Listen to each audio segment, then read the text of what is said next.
Oh, it's like here, it says like lecture. All yours. Cool.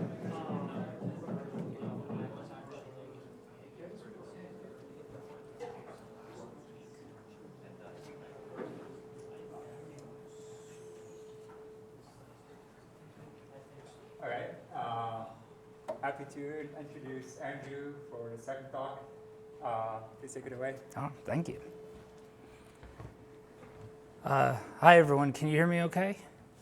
Great. Yeah, so my name is Andrew. I'm actually based in Chicago. I'm just visiting. You know, it's nice to be here. I always like to visit, Boston and particularly Cambridge. I like it here. But I'm here to talk a little bit about some of the techniques we have in PyTorch for extensibility and different things that you might be interested in doing with them, different things that I'm doing with them. But mainly, I don't think that there's a lot of, particularly the two that I want to talk about, I don't think that there's as much documentation out in the wild as compared to some of the more well-known registration mechanisms that we have for like registering your own kernels for new operators, defining your own new operators, and how to integrate that with the Torch library. I don't have an About Me slide, so I'll just kind of ad-lib it. I'm the PyTorch lead at OpenTeams. We used to operate as Quansite, and we've now moved over to OpenTeams, but we're the same team. If you're at all familiar with the ongoings of PyTorch development, you might have run into me or some of my teammates before. I've been doing this for working on PyTorch. I've been working on PyTorch for about 4 years. I'm a core contributor, maintainer for Torch Sparse. And most recently, I've been getting interested in complex math and the compiler.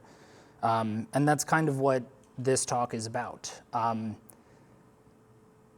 Basically, in order to get there and make sure that we're all following along, I want to just briefly cover kind of some background topics. I'm not going to go way into the weeds, but kind of maybe hopefully some people will learn something. Some people might already know it, and some people might not care. But I think that these topics are important in order to understand kind of the goals and the motivations behind what I'm going to talk about later. So it's a good place to start. So Torch versus A10. I'm kind of curious, have any of you ever heard of A10? Have any of you heard of Torch? Right. That's about the standard response. PyTorch itself is, the front end on our library. The primary API that people interact with is in Python. We also have a C++ library, libtorch, that some people use. It's not as popular. We don't put as much effort into the way that we distribute it, but it is supported, and some people do use it. That is not what A10 is. A10 is actually sitting below that, and it's more abstract. It's not really specific to deep learning in any way, other than a lot of the operators that we implement obviously have to do with deep learning. But this is the tensor library that sits below Torch. It doesn't have autograd. It's just math and a tensor object. You combine that with some of the tools we have in the repo to register operators and hook up the plumbing, some creative code gen. All of that kind of comes together, and that is what the Torch API that you're familiar with is powered by. Plus some additional custom Python code on the front end for our NN modules and all those things that everybody loves. The reason why I bring it up is because we're going to talk about an extension mechanism, specifically subclassing torch.tensor, and why you would do that, how you can do it, and two different ways that you can kind of hook into the Torch API and override or extend the functionality in the API. And the differences are really the differences between the Torch API and the A10 API.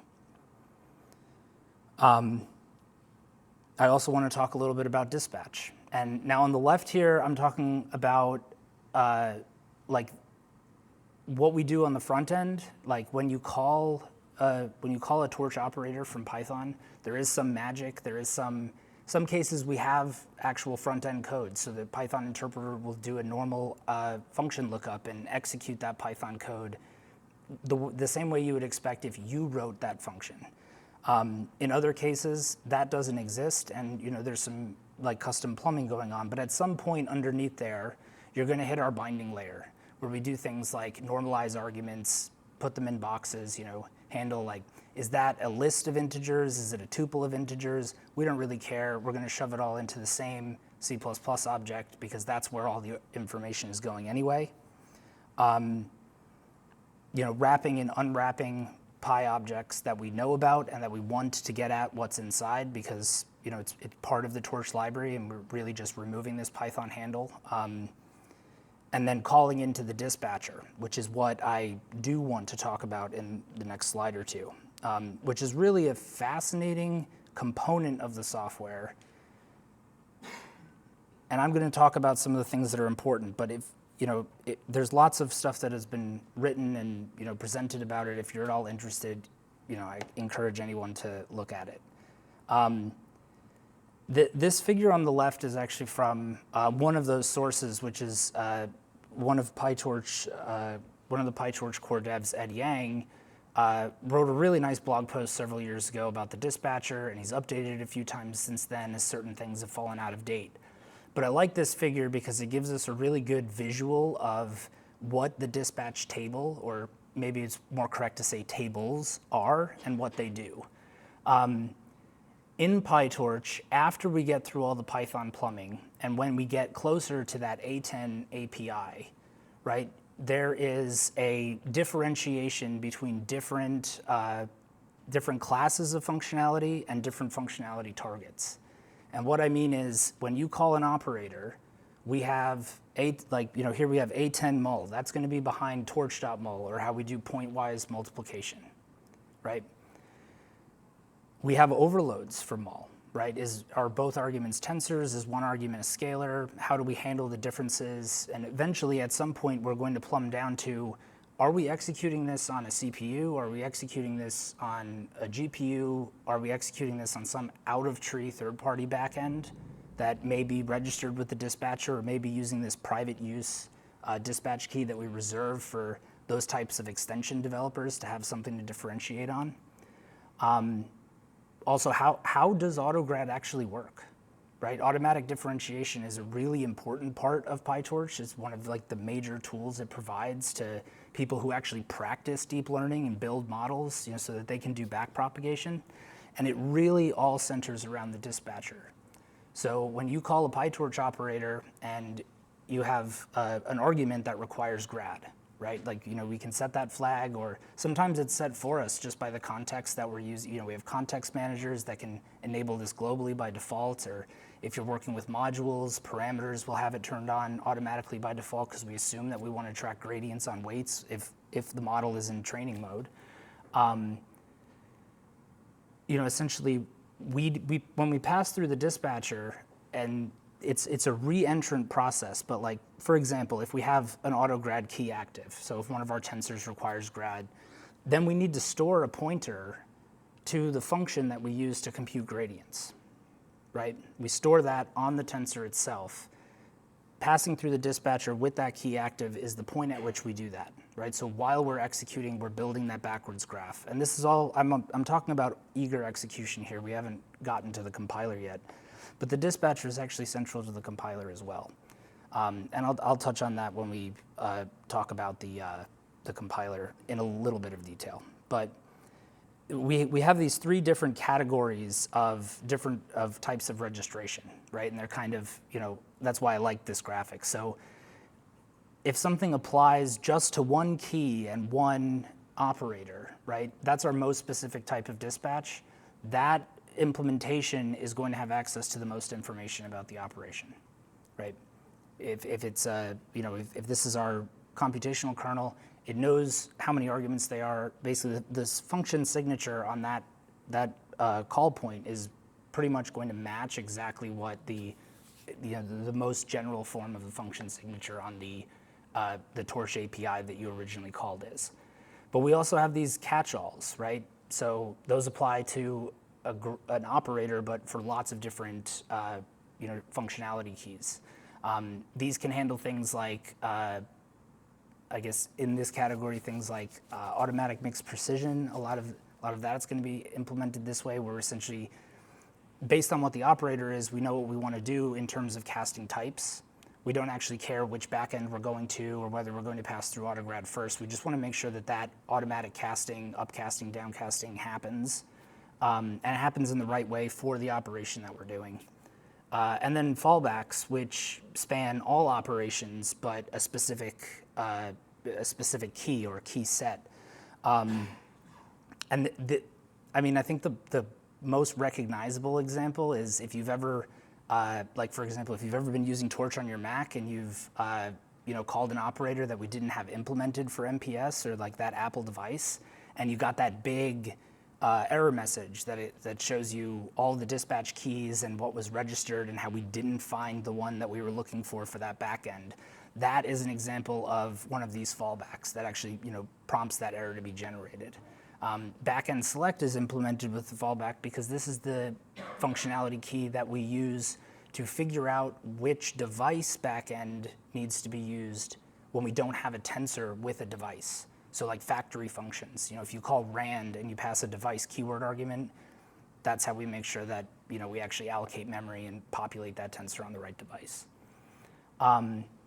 There's a priority to these, and this is taken from the documentation. I've slimmed it down a little bit because I wanted to touch on ones that I thought might be interesting to you, but also make sure it fit nicely on the slide. Like the version from the docs is much more verbose, but this roughly explains like kind of an order in which that we would pull these things off. So if you had a situation where maybe you have a complex tensor that has been conjugated, you're tracking gradients, you have a backend that's requiring functionalization, and you have an active mode that's requiring Python dispatch, which I'm going to talk about later, you would hit the dispatcher multiple times as you went through one operation, right? So we enter and we pull off the AutoGrad dispatch key. Basically, we deactivate it, do all that recording that I talked about. We then redispatch, right? At some point when we come back through there with our return value,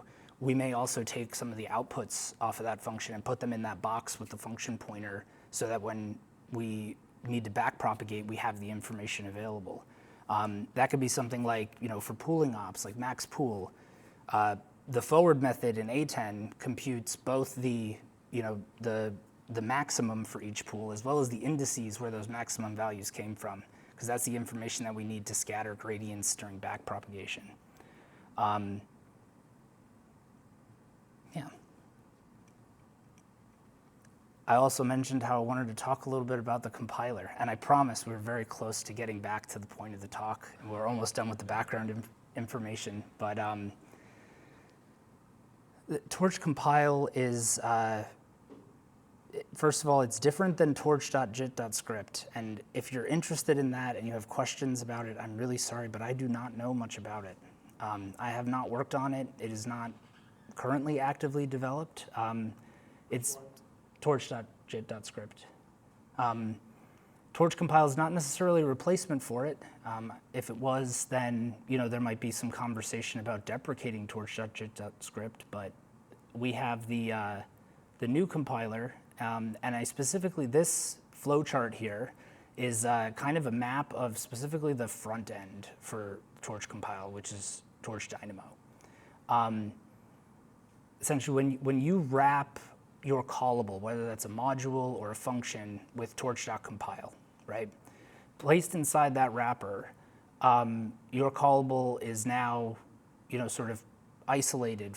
When you call it, you're not hitting that function directly, right? First, we're going to see, do we have a graph that we've previously traced for this callable, right? So we check the graph cache. If we hit, then great, we pull that up, and then we check to make sure that that graph is valid for the arguments that we have. If that works, great, now we have a graph, and we can pass it off to a backend. But however we got there, whether we failed the cache check or if the guards failed, we'll then basically fire up the symbolic tracer. And that's kind of what Dynamo is a symbolic tracer. How it works is kind of interesting. Essentially, we have hooks in the Python interpreter where you can essentially, replace the bytecode interpreter, the virtual machine, the Python virtual machine. Python itself is a programming language. It's also a program. I like to think of it as having like 3 parts, right? So Python has a parser and a compiler that takes your source code and generates bytecode. It has a library that provides, all the built-in modules, the built-in types, and that functionality. Some of it implemented in, the C API. Some of it is implemented in Python and just shipped with the interpreter. But then at the core of it, we call it the Python interpreter. That interpreter is the bytecode interpreter, right? So after we've compiled the bytecode, essentially executing that instruction stream, that's what we're co-oping with Dynamo. So instead of having the interpreter execute those instructions, we're going to do it. And we do it in a way that allows us to generate a symbolic trace, which we call an FX graph, or just the Dynamo graph. That's what we hand off to the backend, which is responsible for generating a ideally more performant callable that we're then going to forward those original arguments to instead of the callable that you had wrapped originally. I bring this up because integrating with the compiler is kind of at the core of what I want to talk about in a little bit more detail, but it's also a very powerful technique for utilizing the different extension modes that I want to talk about. Also kind of a motivation for my opinion on which is better, or which you should look at more closely if you're interested in, if you think you have a use case where extending Torch in this way makes sense. I would suggest you look at the way that's compatible, or more compatible with the compiler, more easily compatible with the compiler. Awesome. So we're getting very close. Tensor subclasses. This is what I actually want to talk about. So tensor is a Python type, right? It is a Python type that's wrapping a C++ type. That C++ type is also wrapping another class of C++ types, so it's very complicated. It does a lot of things. It's actually kind of phenomenal, like just as someone who's worked on tensor libraries, dealing with these messy libraries that work right at the boundary of we provide a Python interface, but everything's in C++. It's kind of miraculous that not only does all of this work, but we can support it being extensible by kind of just any user. Handling things like being able to revive the Python handle for a tensor, or being able to attach arbitrary metadata to a tensor object and have that survive this kind of revival where the Python handle goes out of scope and the garbage collector wants to clean it up, but we may actually have a reference alive in the back end, and later if we return it, we want to make sure that that same object is the one that exists in the interpreter space. Yeah. So I mean, that code sample is pretty light, but that's what we're talking about, right? So you define your own type of tensor. It is derived from, or inherits from, Torch tensor. And composability with all of these other subsystems is incredibly important to specifically what I want to do, but also just to making this a utility, a powerful tool in the hands of users, right? You don't necessarily need to give up AutoGrad. You don't, device dispatch works the same way, and we can integrate with Python dispatch as well. This code sample on the left is not really something that you would see in the wild, but I kind of liked it. I like to talk about subclasses in terms of a taxonomy. So if you imagine a Punnett square, we have 2 different operator hooks, and we have 2 different instantiation modes. I don't really need to talk, I don't want to spend too much time talking about the instantiation modes, other than you don't need to think too hard in terms of which one should I use. The decision should really be made for you. So what I mean by that is if you're wrapping a tensor and you don't have any reason to change the metadata. Essentially, you want your tensor to look like the inner tensor except for some extra things you're putting on it, then you just want what I call a simple subclass, or the default vanilla subclass. If you have a reason why some of that metadata might be different, or you need it to be different, that's the situation where you want to use a wrapper subclass. And that's kind of all that I'm going to say about this. The really important ones are the differences between torch function and torch dispatch. And this gets back to the long-winded introduction I had, kind of that first slide. Torch function is giving you hooks to override the torch API. So when you call torch.xyz, we can get in there and decide what torch.xyz is. These are Python types, right? So we can always provide an implementation for something like mul that is a member function of this instance. And if you call that type, and if you call .mul with an instance of that type, what normally happens in Python will happen, and we'll pick that up. Like, we don't need anything special to do that kind of thing. But if you want to pass your subclass into, maybe some code that someone else wrote, maybe some code that is part of the PyTorch library, and inside there we're not calling tensor.mul, we're actually calling torch.mul, or we're calling another function which itself calls torch.mul, that is the the way to make sure that you intercept all of those calls. It does have some limitations. It's a little bit. It makes certain things more convenient on the implementer of the subclass. There's not as many things that you need to think about. Well, think about is the wrong way to say it. There's not as many things you need to worry about. It takes care of a lot of things for you. At the same time, it's not as powerful because you don't necessarily get to control all of those behaviors that it takes care of for you. Torch dispatch is newer and the one that I'm going to spend most of my time talking about, and I have an example to talk through with you. Torch dispatch targets the A10 API, and specifically what it does is it makes sure that we have an entry in the dispatch tables for that Python key. And when we hit that Python key for any operator, we're going to dispatch back out to this method. Right, and inside there, we can then provide our own routing, look at what the operation is being called, forward to an implementation that we define. This is incredibly powerful because I want to reiterate that dispatch point where we actually call back out to here is from the dispatcher, which is in C++, which means that we can call into methods that are maybe a composition of functions that are implemented in C++ and still interrupt calls and intercept them with this mode, which we cannot do with torch function. Torch function is only in the PyTorch, the Python API, and it's sort of like a shallow, a hook that is installed at a very shallow level. Torch dispatch also happens behind autograd, which is helpful in some cases. But yeah, that's kind of my taxonomy for tensor subclasses. We have function classes, we have dispatch classes, we have simple classes, and we have wrapper classes. So, choose one from each category, and then you have your label.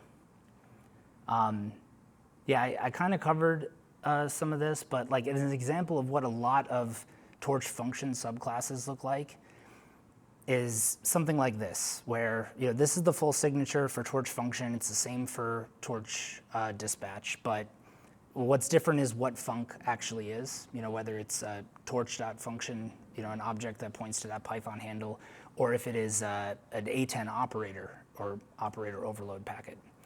And a lot of these look like this, where we're essentially going to unwrap all of our arguments, and unwrap is probably smart, so it's going to unwrap things that are our tensor subclass and leave alone things that are bare tensors. And so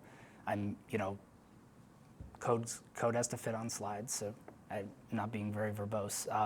But then we're going to rewrap, essentially whatever our return is. But ultimately, we're not actually changing the way that function is defined. We're going to maybe do something before we call it. We're going to maybe do something after we call it before we return. at least probably placing our return in the wrapper.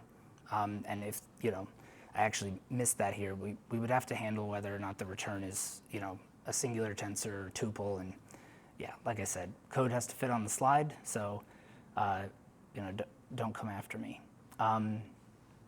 But this is a pretty common pattern, and like if you look inside the Torch library, the source code on the GitHub repo, you can find a few examples of things that we're doing with Torch function. You can find examples of things that we do with Torch dispatch.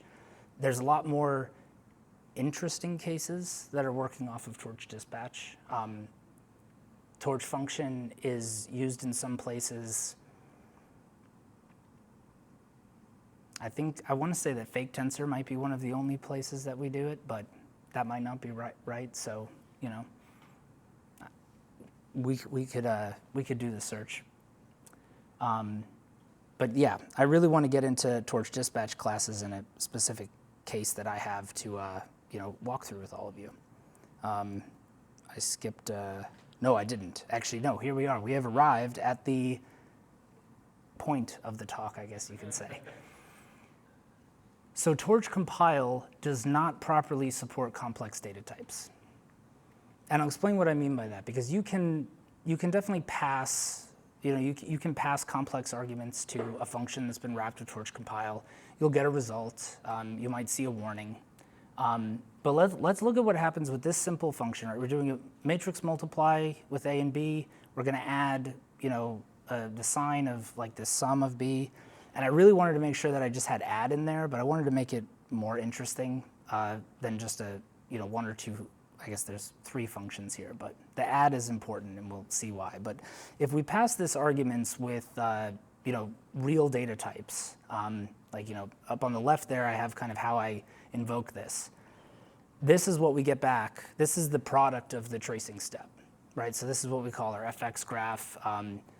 You can display these in many forms. This is the readable form, which I thought made sense given that it's going to go on a slide. But what we essentially have is, this is the way that the compilers recorded the operations that we're doing. So we have a matrix multiply, very nicely named variable. We have a comment, in the space of the docstring or type annotation, we have this nice notation that tells us the shape and the data type.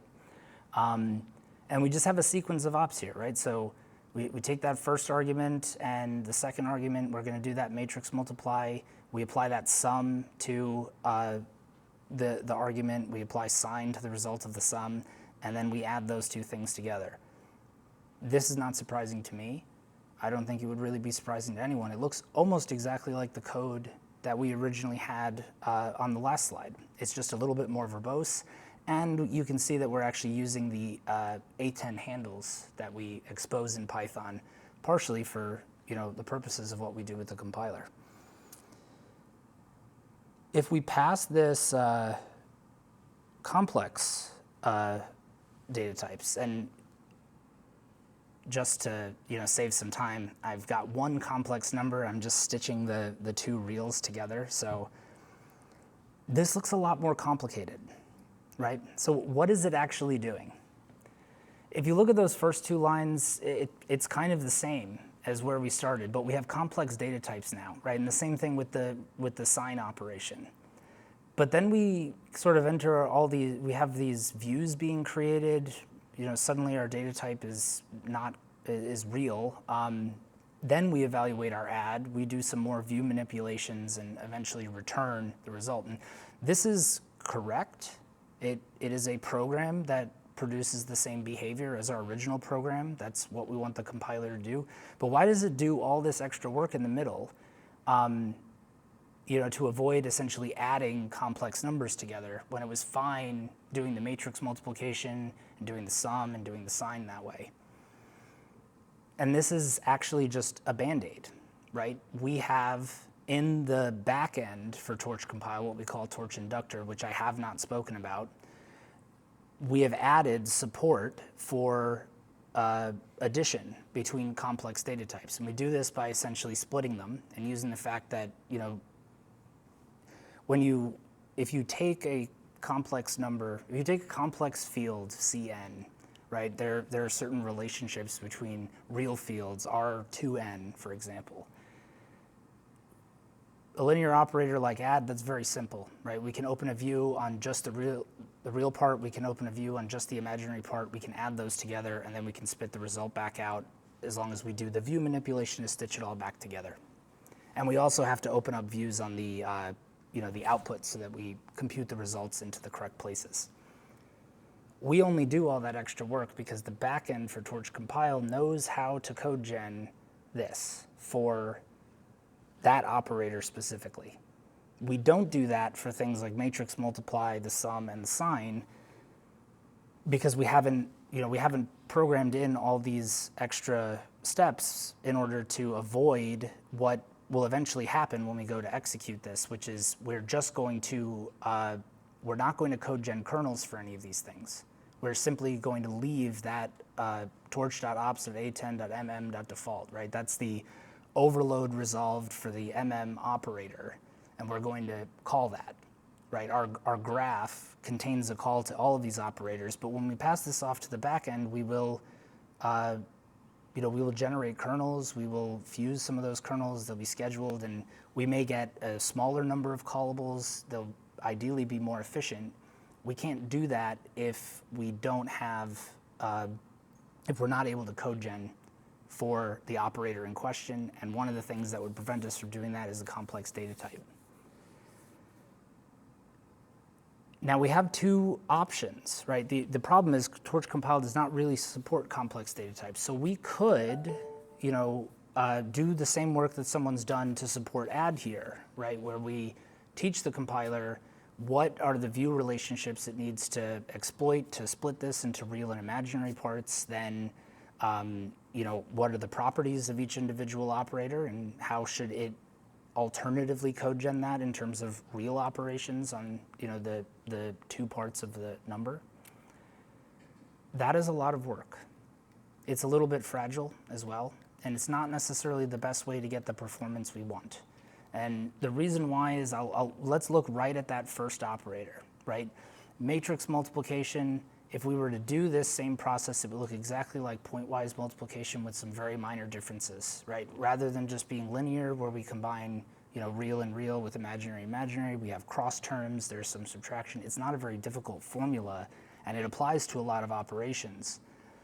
When it boils down to it, though, we're going to be operating on two tensors, or four tensors for the two arguments that are now non-contiguous in memory, right? Where each of them has, basically a stride because we've taken that complex data type, right? In this case, it's a complex 64 where we have essentially 32 bits for the real and 32 bits for the imaginary.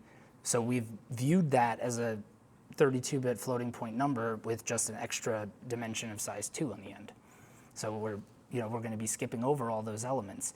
That's going to break a lot of the the optimizations that the compiler can do. We're going to lose the ability to use certain performant instructions, and that's not really the job of inductor, but inductor is very closely related to Triton and what we use to code gen kernels, particularly for the GPU.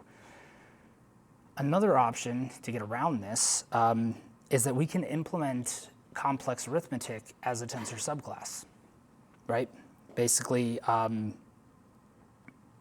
so this is what Torch dispatch looks like. But first, I just want to say, with the caveat that when we put things inside this complex tensor wrapper, we're going to assume that someone's handing us a native Torch tensor with a complex data type.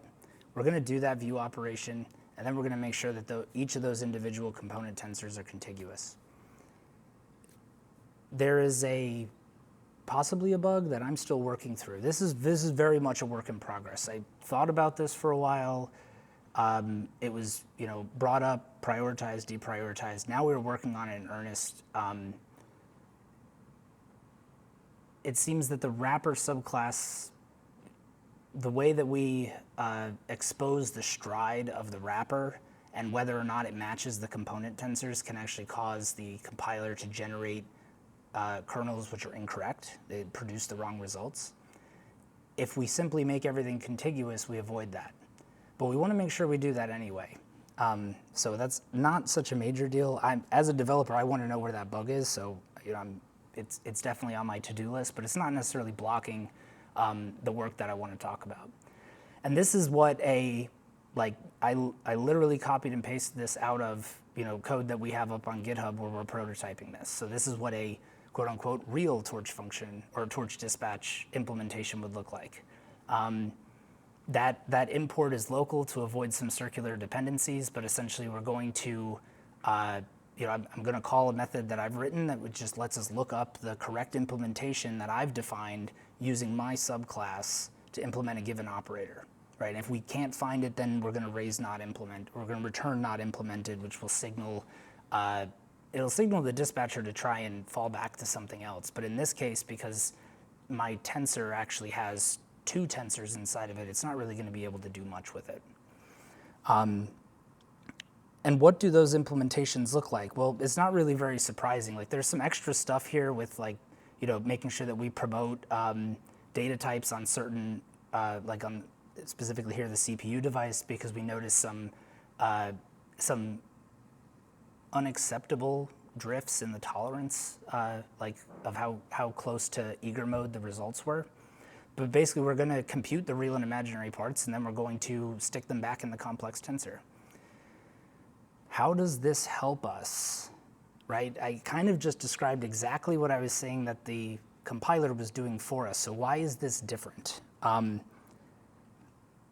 This is the part that we haven't done yet because it's the hard part, but it's also not that difficult to explain.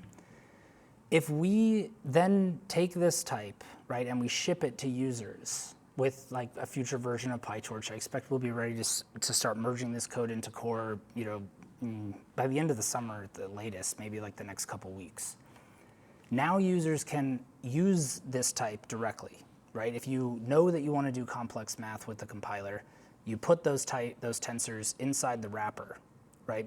We do not have the cost of all these, contiguous transformations, right? Because we're only doing that once when we originally place things in the wrapper, and that's probably going to be outside the compiled region.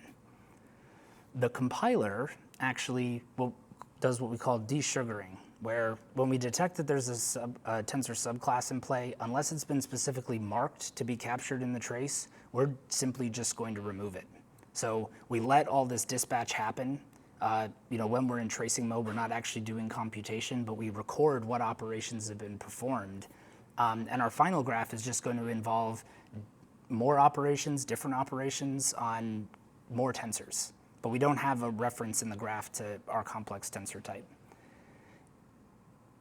Because all of those things are contiguous, now when we code gen this, we can actually take advantage of, if it's a matrix multiply, Triton is going to use those really performant, whatever it is, your WGMA, MMA, or whatever the latest and greatest in NVIDIA's intrinsics are. This will almost always be slower in eager mode. And that is because of the transformations that we're doing. Additionally, there's overhead from doing that dispatch. But with the compiler, we don't have that overhead because that happens at compile time. We don't do this re-entrant dispatch back to Python. The real trick is, how does a user activate this when they're compiling, but use the native Torch tensor types when they're not? And I mean, the answer is that we just teach Dynamo to handle complex types like this. This is a very common pattern within Dynamo where some things, when we trace them, we are placing those types in a specialized variable. Now, when we have bytecode that's going to ask us to dispatch methods to them, we're going to dispatch those methods to those variable types. We're going to install symbolic nodes in our graph, and that's how we record things. But sometimes we're simply going to say, ignore that and execute this other code instead and trace that. We have a couple of different ways that we do this. For PyTorch operators, we use what we call decompositions. Really getting down into the weeds here, but we have a limited set of operators that we expect compiler backend developers to implement. And that is about, I think, 600 ops, 600 give or take. There are over 2,500 operators in the PyTorch API. So the more complicated ones are implemented in Python in terms of the simpler ones. That makes the API surface for backend developers smaller. It also, makes, we maintain our own backend in PyTorch. It makes our job easier. Doing it this way, we will only apply those transformations at compile time. We can also make sure that they only happen once in a graph, like particularly doing the contiguous transform. And if that code is being executed eagerly, we won't do it, right? And whether that code is being executed eagerly because we have broken the graph, Dynamo has this sort of graceful fallback to regular execution. If it encounters a point where it can't trace through code, the graph breaks, we'll execute a region under what we call eager execution. The normal Python interpreter handles it. And then we may re-enter or compile another graph or something like that. So we'll do those transformations to make sure that the right type is existing in the right space, whether or not we're inside or outside of the graph. We don't need to wow,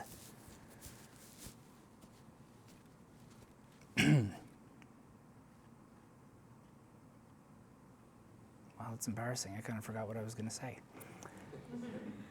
That's fine. If it was important, I'd remember, right?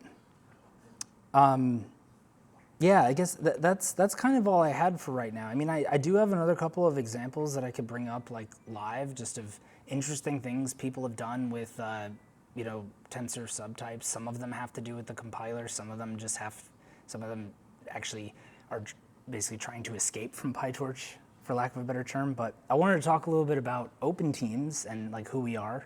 I mentioned at the beginning of the talk that we've been operating as Quantsite for a while, and you may have heard of some of the work that we've done, but a little bit earlier this year in May, our sister company Open Teams that's existed for a while acquired the consulting division from Quantsite. Our labs division at Quantsite is now Quantsite PBC, still focused on community-based open source and supporting sustainable communities, whereas we at Open Teams are really focused on promoting sovereign AI in the enterprise and public sector. Who founded Open Teams in Quantsite? That was Travis Oliphant. He was the he was the original author of NumPy, SciPy. I think he founded NumFOCUS, so very relevant here. But yeah. Cool. Oh, and these are some of the projects that we've worked on. Open source is really core to what we do at Quantsite, at Open Teams or Quantsite. Whether it's consulting, community building, it's very important to both of us. And even though we have now separated and going in different directions, we are still working very closely together. And that's what I've got for all of you. Thank you.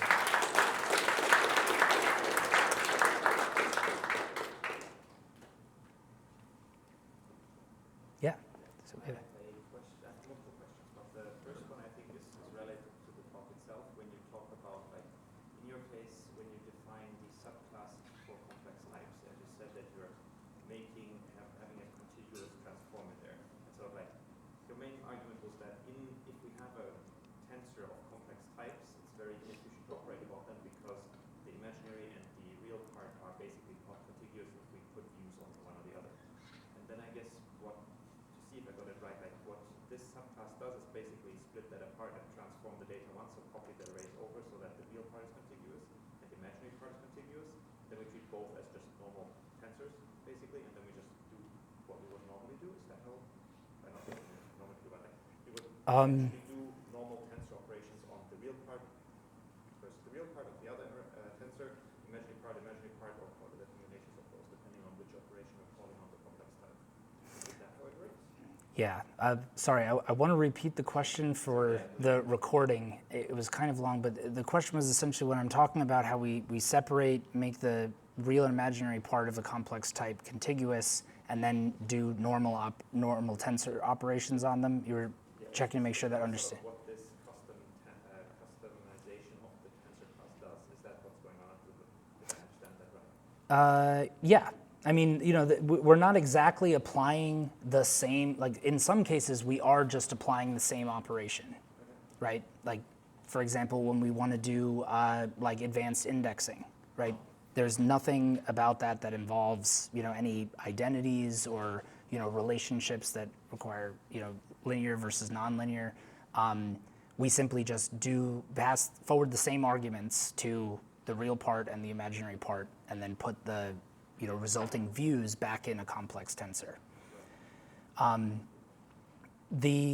I guess the important distinction, and I don't remember if I said this or not, but one particular caveat is beyond just teaching the compiler to generate those views and exploit those relationships, maybe like encode those identities while it generates code, even doing all of that work, we don't have support in some hardware, and we don't have support in some what I like to call last leg compilers. Like our compiler code gens C++, Triton, in some cases CUDA or Cutlass code. Those libraries, those DSLs, some of them don't support complex data types, right? Obviously C++ does, and C++ compilers will support that. Triton doesn't. Triton supports actually some of the, doing some of the, generating the views and separating them that way. But even then, Triton can't generate machine code for an NVIDIA GPU that does like an MMA operation with complex data types, because NVIDIA's hardware does not implement those. The hardware does not have the intrinsic target for, like, they don't implement in hardware something like MMA for complex types.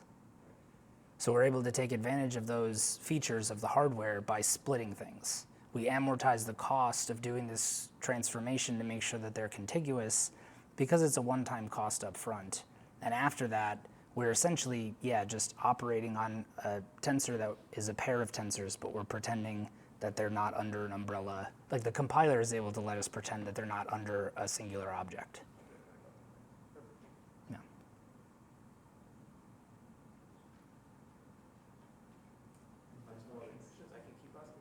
Yeah, Can you provide just like a important example of using a complex type in some kind of deep learning model? Just something that you think that's really impressive that you want to solve this for. Oh, I am the wrong person to ask that, but I do have an example. I just around the time that I want to say it was Llama 3 was being developed, or Llama 2, that's when this this need or this deficiency in Torch compile was kind of first surfaced. And part of the issue was that they had developed part of the embedding, I believe it was called like rotational embeddings, that actually used complex data types. When they started trying to pass these new model architectures through the compiler, they were getting errors. And then after we taught the tracer, yes, it's okay for you to handle complex data types, and then they were getting poor performance because they'd spent a bunch of time tracing, they'd spent a bunch of time running through the schedule only to not actually code gen anything, and then simply execute the eager code. They eventually went back and they had to rewrite that code so that it didn't use complex data types, and they did some. They sat down and factorized it in a way that would make sure that it is efficient. But it would be very nice for people that are doing that type of innovation to not have to jump over that extra hurdle. And that's really kind of a core design principle for the PyTorch compiler, is that nobody should have to rewrite their code. At worst, it should give you back something that performs just as well. At best, it should be faster. But if it generates code that is performing worse, or if it's not able to generate code without you needing to rewrite it, that's bad, and we want to avoid that. I talked a little bit about graph breaks, and this talk isn't about the compiler, but it's closely related to it. The ability to break the graph and having that fallback route was baked into the design of Torch Compile from day one. When it comes to doing this type of JIT compile, whether it's a DSL or if you're using as a DSL something like the Torch API, there are different strategies you can take to how you actually capture that graph. Like I mentioned Triton, which we use for GPU kernel code gen. It doesn't execute code and co-opt the bytecode interpreter to generate a trace. It actually just uses the Python parser and generates an AST, does some clever things with type annotations to inject some special information, and they obviously have their Triton language, API, which gives us certain ops, but it's different, right? For example, they can see all branches in a kernel that they're compiling. They might not necessarily code gen for all of them, but they can see them. Torch compile can see that a branch exists, but it has no idea what's in the branch that we didn't take. And if you remember back to my flow chart, that's what guards are for. Guards can do other things, but essentially, like when do we consider a graph invalid? Right? We have a callable, we found a graph for it in the cache, but given the arguments that were being passed, we cannot use it. That's how we make that decision, is by inspecting the arguments, and essentially as we're tracing, when certain things happen, we will generate a guard. Those guards are lifted so that they're essentially put on the out. You can think of them as we pass all the arguments to a function that is essentially, is this graph okay to use for these arguments? And it returns a bool. One of the things it would check is, maybe you branched on whether or not a tensor is two-dimensional, right? So we'll use the symbolic information we have to figure out whether that tensor is going to be two-dimensional given the arguments that we were passed. And if it was true that when we first traced the graph and it's false now, we know that we can't use that trace and we have to trace again.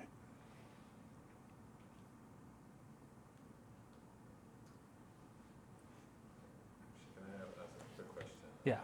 Are there sort of common use cases that we might want to subclass, do some of the things that you're describing here? It seems like the complex numbers, that was an awesome example you gave. But is there something that maybe just run-of-the-mill kind of PyTorch users might want to mess around with internals? Common use cases, there are some, and there are utilities out there that have already done this. You wouldn't necessarily have to do it from scratch, but a good example would be logging. That's actually one of the sort of pet cases we came up with for our testing. Because it's simple, essentially I talked about you might do stuff before you call a function, you might do stuff afterwards, so we can log some information, and then we're going to unwrap the tensor, we're going to call the regular Python implementation, and then go back. And you can do this to introduce targeted traces, essentially, on your model, for the purposes of performance debugging or just for mapping to understand what's happening inside your model. So you can say tag an individual argument and log essentially what happens to it, right? And you can set it up so that it either always or never propagates to its returns. So for example, operations that we do with this input are always going to produce a logging wrap tensor. So we'll see everything that's done to that tensor and all of the results of operations involving it or involving its descendants, so to speak. One of the early implementations that I ever saw using Torch function was a flop counter, right? That essentially wrapped your tensor with the meta device type and basically estimated flop counts for layers of your, basically published or gave you back a report without actually executing any of the computation based on what we call meta functions, which are what we use to basically propagate information like data type and shapes in when we're tracing. More recently, most of the things that I've seen are probably not the kind of thing that individual users would want to do, but they're pretty interesting. In Torch XLA, the Google team has used a tensor subclass to essentially execute your Torch model with JAX, which I think is kind of nice. And as a funny aside, it is a little bit more limited than the native Torch XLA backend in terms of, can I execute this on TPU, right? Because obviously everything from JAX works on the TPU natively. And for things which we can translate directly, it's pretty easy to set up. If you look at, in the Torch XLA repo, the Torch AX module, the tensor type in there, that's the entire implementation of essentially translating from PyTorch to JAX. And it's very, I guess it's nice in the sense that it's not very complicated, but it's doing something that kind of sounds complicated. You know, if you think about somebody asked you to sit down and rewrite a bunch of code from PyTorch to JAX, you'd be like, that'd kind of take a while, right? Sharded tensors in core are implemented this way, like dtensor. So, you know, that's actually an interesting case where the outer tensor really isn't anything, right? We use it as a target for operations, but combined with your sharding strategy, it's going to distribute to, you know, all the shards of the tensor and make sure that, you know, communication is scheduled correctly according to your, you know, I forget what they call it. I haven't worked very much on dtensor, but, you know, being interested in this, I look at a lot of different applications. Nested tensor is a very interesting one. That was actually probably the first one that I think support, like, that was the test case that led to a lot of the work to actually get Dynamo to trace these things properly and have, like, those two features work well together. It's a little bit of a weird case, though, because there is also a C++ nested tensor implementation. So we do have some native function targets, but a lot of the work is actually done by the Python subclass as well.